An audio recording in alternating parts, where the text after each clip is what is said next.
Hello friends, welcome to my channel Varchandao. In this tutorial today I'm going to show you how you can easily convert your JPG or JPEG file or PNG file into text document using Google Sheet.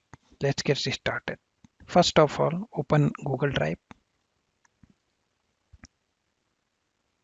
Here, open your Google Drive. Here I have a image file. Here you could see. I want to convert this. Here you can see this is the scanned file at all.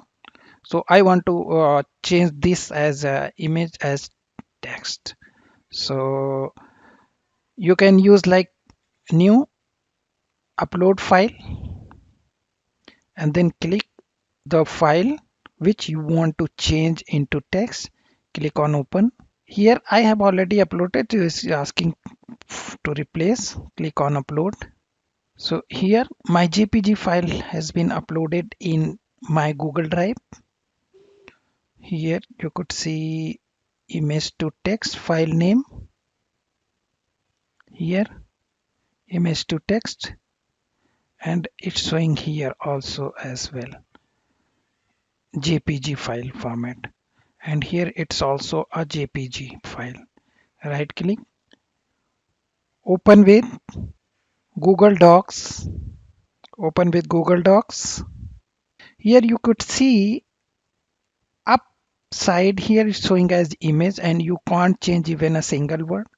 If you will drag to the bottom side, you can see as image as text.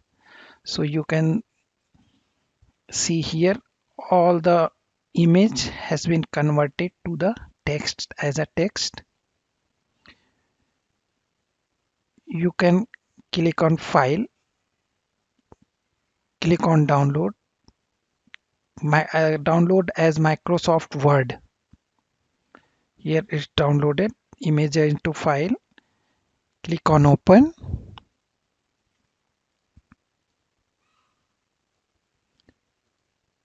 Here you could see all done. You can delete this image file and below you will get a text file. If you want to change a format, if you want to change hello, so if you want to change and want to make a correction, so you can use format painter. So here even as it was scanned by cam scan, so here you could see I have converted image into text. If you think this video is helpful for you, please don't forget to subscribe my channel. Thank you. Thanks for watching.